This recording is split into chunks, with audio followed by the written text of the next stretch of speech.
अस्सलाम वालेकुम प्यारे दोस्तों। अल्लाह सबसे पहले इंसानियत को जगाना चाहता था। वह उन्हें झकझोरना चाहता था और उन्हें उनके सच्चे उद्देश्य की याद दिलाना चाहता था। वह चाहता था कि वे उनकी उत्पत्ति और उनके पास उनकी अंतिम वापसी के बारे में जानें। बहुत से मुसलमानों का मानना है कि अल्लाह सिर्फ हमें सज्जा देना चाहता है। इस्लाम कठिन है, इस्लाम जीवन को कठिन बना देता है। कई मुसलमानों की गलतफहमी यह है कि नियम हमारे जीवन को और अधिक जटिल बना देते हैं। हालांकि अल्लाह जिन आयतों का उपयोग करता है वे नियमों और सहजता के बीच संबंध बनाते हैं। आज जो वाकया हम आपको बताने जा रहे हैं, ये वाकया कोई खास पुराना नहीं है, लेकिन इसे सुनकर आपका ईमान जरूर ताजा हो जाएगा। तो चलिए वाकया को शुरू करते हैं। बात है उस समय मलक्का की खाड़ी में मौजूद व्यापारिक मार्ग से कई समुद्री जहाज गुजर रहे थे।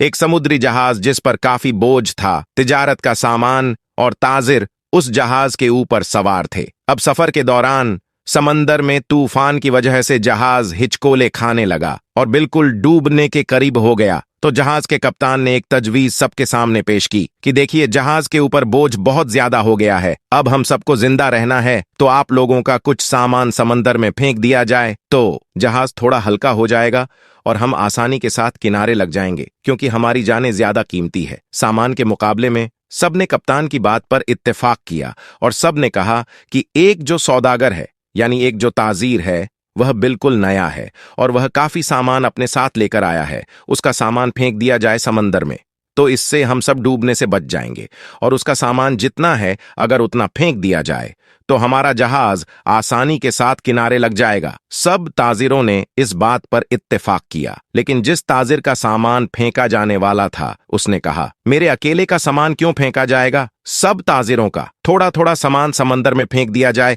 उससे नुकसान भी सब पर तकसीम हो जाएगा और सबकी जानें भी बच जाएंगी। लेकिन सब सौदागर ने उस नए सौदागर यानी नए ताजीर के खिलाफ बगावत कर दी और उससे लड़ाई झगड़ा करना शुरू कर दिया।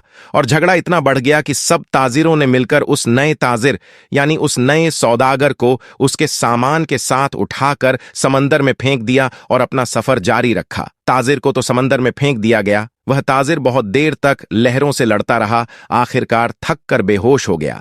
लेकिन कुछ देर के बाद जब वह होश में आया तो उसे मालूम हुआ कि समंदर की लहरों ने उसे किसी वीरान और नामालूम जजीरे पर लाकर किनारे कर दिया है। वहां आदम न आदमजाद दूर दूर तक कोई ठिकाना ना था, बस छोटा सा जंगल और पानी ही पानी। सौदागर बड़ी मुश्किल से उठा, सांस ली, यहां तक कि वह चल भी नहीं पा रहा था। वह घुटने के बल गिर गया और कहा, या अल्लाह, इस मुश्किल सूरत हाल में मेरी जान को बचा ले, मेरी मदद फरमा। कई दिन वहां पर ताजिर के गुजर गए। उस दौरान ताजिर ने दरख्त के फल खाए, खरगोश का शिकार करके उससे अपना गुजारा किया। उसको कहीं मीठी नदी का पानी मिल गया, वहां से पानी पीता रात की सर्दी और दिन की गर्मी से बचने के लिए सौदागर ने जंगल से लकड़ियां काट काट कर एक छोटी सी झोपड़ी बनाई ताकि ठंडी और गर्मी से अपने आप को बचा सके। एक दिन हुआ यूं कि जैसे कहते हैं ना, गरीबी में आटा गीला। अब एक दिन वह ताजिर आग जलाकर अपने लिए खाना बना रहा था। अब वो आग चूल्हे की आग थी,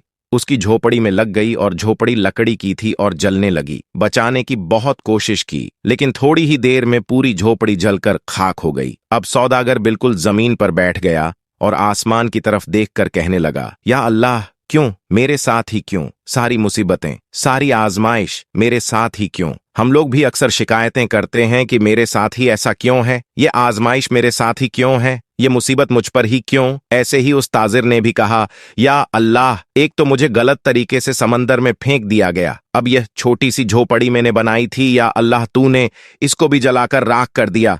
या अल्लाह, मेरे पास अब कुछ भी नहीं बचा है, मैं इस जगह पर अजनबी हूं, तन्हा हूं। या अल्लाह, यह आफतें मुझ पर क्यों आ रही है? ऐसी बहुत सारी शिकायतें उस सौदागर ने अल्लाह की बारगाह में की और गम के मारे वह भूखा ही सो गया। लेकिन सुबह एक हैरत अंगेज वाकया उसका इंतजार कर रहा था। जब वह सुबह उठा तो उसने देखा उसके जजीरे की करीब एक जहाज नजर आया। कुछ लोगों को उसने देखा जो उसे लेने के लिए आए थे, उसकी मदद करने के लिए आए थे। उन्हें देखकर वह बड़ा हैरान हुआ, लेकिन इससे ज्यादा तो वह खुश था, क्योंकि उसके लिए तो जिंदगी आ गई थी, उसकी जान जैसे बच गई थी। वह जल्दी से उस जहाज पर सवार हुआ खुशी की शिद्दत से उस सौदागर को यकीन नहीं आ रहा था कि वह चल रहा था और जहाज वाले उसे बचाने के लिए आए थे इस अनजान जगह पर। यकीन नहीं कर पा रहा था कि आखिर मेरे पास यह लोग कैसे आ गए, उनको मेरे यहाँ होने का पता कैसे चला, उन्हें किसने यह बातें बता दी। सौदागर ने उन जहाज वालों से पूछा, भाइयों एक बात मुझे बताओ, तुम्हें कैसे पता चला, तुमने मुझे कैसे ढूंढा, आखिर मेरा ठिकाना तुम्हें कैसे मिल गया, ये तो बिल्कुल अनजान और अजनबी जगह है। उस सौदागर के इन तमाम सवालों को सुनकर जहाज वालों ने जवाब दिया, हमने यहाँ पर धुआं उठता हुआ देखा था तो हमें ऐसा लगा कि कोई शख्स हमें अपनी मदद के लिए पुकार रहा है, क्योंकि समंदर में जब कोई मुसीबत में फंसता है तो इसी तरह से इशारे देता है और हमें ऐसा लगा कि किसी ने यहाँ पर आग जलाई है और धुएं के जरिए वह हमें मदद के लिए पुकार रहा है। हम तुमको देखने के लिए यहाँ पर आए। यह सुनकर ताजिर बड़ा खुश हुआ, अल्लाह का शुक्र अदा करने लगा और उसने अपनी कहानी सुनाई। बल्कि उन लोगों ने पूछा, तुम्हारे साथ क्या क्या हुआ? तो उसने बताया कि सौदागरों ने नाजायज तरीके से उसे उठाकर जहाज से बाहर फेंक दिया, समंदर में उसका सामान भी फेंक दिया गया। वह लोग जो कि जान बचाने के लिए आए थे, उन्होंने कहा, अच्छा तुम उस जहाज के बारे में हमें बता रहे हो, तो मैं आपको बता दूं कि वह जहाज अपनी मंजिल तक नहीं पहुंचा, बल्कि समंदर के लुटेरों ने उस जहाज पर हमला कर दिया, पूरा सामान लूट लिया और सारे ताजिरों को कत्ल कर दिया। सिर्फ तुम अकेले बच गए हो, तुम पता नहीं कैसे बच गए, अल्लाह ने तुम्हें बचा लिया। सौदागर यह सुनते ही ज़ारोक्तार रोने लगा, वही सजदे की हालत में गिर गया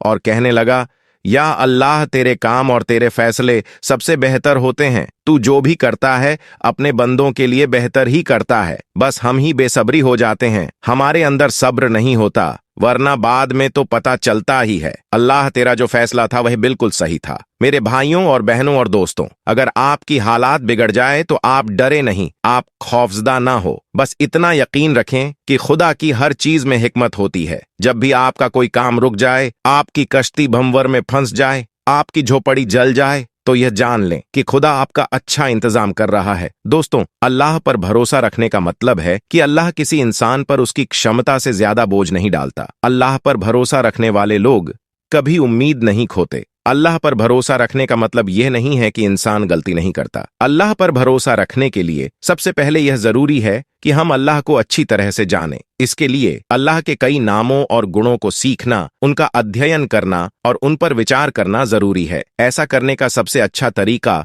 कुरान पढ़ना और सुन्नत के बारे में ज्यादा जानने के लिए नियमित रूप से समय निकालना है। वफादार जानता है कि जिस भी कठिन समय में वह खुद को पाता है, वह ईश्वर द्वारा भेजी गई परीक्षा है। वह चीजों को अपने तरीके से लेता है, यह याद करते हुए कि सर्वशक्तिमान अल्लाह ने उसे क्या सलाह दी है। ऐसा हो सकता है कि आप किसी चीज से नफरत करते हैं जब वह आपके लिए अच्छी होती है, और यह भी हो सकता है कि आप किसी चीज से प्यार करते हैं जब वह आपके लिए बुरी होती है। दोस्तों, हमें अपनी हर नमाज में अल्लाह पाक की तारीफ करनी चाहिए जो तारीफ के लायक है। तारीफ में आप अल्लाह पाक के नमों की तारीफ कर सकते हैं कि अल्लाह तू ही करीम है, तू ही खिलने और झिलाने वाला है, तेरे ही हुक्म से ये दुनिया चलती है, तू हर चीज पर कादिर, यानी अल्लाह का इल्म हर जगह मौजूद है। पूरी कायनात की एक झर्रा बराबर जगह भी ऐसी नहीं जो अल्लाह के इल्म व कुदरत से खाली हो। मुझे उम्मीद है कि आज की इस कहानी को सुनकर आपका ईमान जरूर तरोताजा हो गया होगा और बहुत कुछ आपको सीखने को मिला होगा। दोस्तों, अगर आज की हमारी ये वीडियो आपको पसंद आई है और आपने आज की वीडियो से वाकई कुछ सीखा है, तो इसे जरूर अपने तक महदूद न रखें, बल्कि अपने दोस्त हबाब के साथ इसे जरूर शेयर करें, ताकि हम इस वीडियो के जरिए जो पैगाम आपको देना चाहते हैं वह पैगाम आपके जरिए आपके दोस्त हबाब तक भी पहुंच जाएं। और इस वीडियो को आप लाइक जरूर करें। अगर आपने हमारे चैनल को सब्सक्राइब नहीं किया है तो अभी सब्सक्राइब कर ले, बेल आइकन पर क्लिक करना ना भूले। बहुत जल्द एक और नई वीडियो के साथ आपकी खिदमत में हाजिर होंगे। तब तक के लिए अल्लाह हाफिज।